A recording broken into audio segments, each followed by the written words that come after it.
তিনজন এখানে দাঁড়িয়ে আমরা যখন বাইকে আসছি ওই বাইকে আসলাম তো তারা ওই তারা দিয়ে কেউ বাড়ি দিয়ে এটা তো আমরা এরপরে যখন আমি বাইক গাড়িটা তাদের লোক কথা বলতেছি ওই সময়ে তারা মানে তারা আশপাশের লোক আসছে না এরপরে ওই আরেকজন গাড়ি থেকে হয়তো একদিন থেকে নামিয়া ওই আমাদের কইছিল সেখানে রাউন্ড হয়েছি কিন্তু ওই তারা তো চিল্লাইয়া একদম মুখ খারাপ করে এরপরে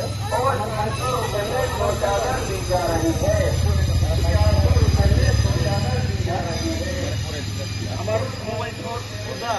লেজার একটি পাওয়া গেছে করে তারাই ফালাই গেছে আমার বাইক ওখানে করছে আমার বাইক এই বাংশে লাইট লাগিয়ে গেছে আর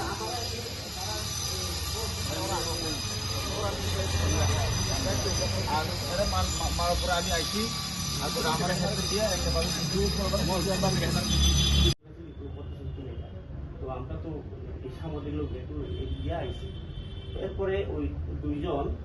ঠিকভাবে চলতেই পারে না মানে মাপতে আইয়ে তো মা কেড়ে এমন হইতেছে দাদা আমরা তো এই নাইনে গেছি এরপরে আমরা বসবাস করা লাগে আর কি হয়েছে এমন যে আমরা পঁচাশো হাইট করতে মানে মুখে মানে যেটা যে এরপরে যেমন ভাবে ডাক দেয় এমন মতো ডাক দিচ্ছে এরপরে আরেকজন গাড়ি থেকে হঠাৎ করে নাই না কি হয়েছে করে আসছে এরপরে তারা আমরা চিরাচিরি করতাম তো তার থানাতে আমরা আসছি তো তানি বলতেছে ঠিক আছে যা হিসাব মাপ করে তো হয়েছে আমরাও যাইতাবই আসলাম তো এই যে আর যে দুইজন প্রথম যে চিরাচিরি করছো তারা আই আছে আবার পিছিয়ে আমরা আমার ব্লেজার মানুষটা তোমরা ধরে নিয়েছি আসলে একটা কিন্তু আপনার কাছে আছে লাস্টে ধরে নেয় বাড়িটা করতে দুটো অ্যাড্রেস দিলে সবাই কি লোকটাই নিয়ে মেন আসামি ঘটনাস্থল থেকে আমরা তুলে নিই এবং রাত্রে আপনার কাছে অনেক জায়গা থেকে অনেক বিভিন্ন কি হয়েছে স্যার আজকে কালকে রাত্রে ত্রিপুরার সাংবাদিক সমীর এবং জিমির আক্রান্ত হয়েছে রাত্রেবেলা বাড়ি যাওয়ার সময় ওদেরকে মারধর করা হয়েছে মোবাইল নিয়ে চলে গেছে এবং ওকে হেলমেট দিয়ে মেরেছে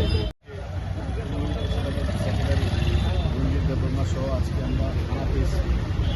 ডেপুটেশন দিয়েছি রানাবাবু ছিলেন একজনকে রাত্রেই গ্রেপ্তার করা হয়েছে আমাদের দাবি হলে সবাইকে গ্রেপ্তার করতে হবে এবং দৃষ্টান্তমূলক সাজা দিতে হবে ওসি বলেছেন যে কোনোভাবেই এদেরকে ছাড়া হবে না সব আসামিকে গ্রেপ্তার করা হবে তো আমরা দেখি সবাইকে গ্রেপ্তার করা হয় কি না কারণ আমরা আমাদের বক্তব্য একদম পরিষ্কার রাজ্যের জাতি জনজাতি সবাই একসাথে থাকবে জনজাতিরা এখানে সাংবাদিকতা করবে যারা বাঙালিরা আছে ট্রাইবেল বেল্টে সাংবাদিকতা করবে এই ট্রেডিশনকে আমরা কোনোভাবেই ভাঙতে দেবো না আমি বলবো যারা এগুলো করছে উদ্দেশ্যপ্রণোদিতভাবে আমাদের সম্পত্তি নষ্ট করার জন্য এগুলো করছে এগুলো কোনোভাবে আমরা বরদাস্ত করব।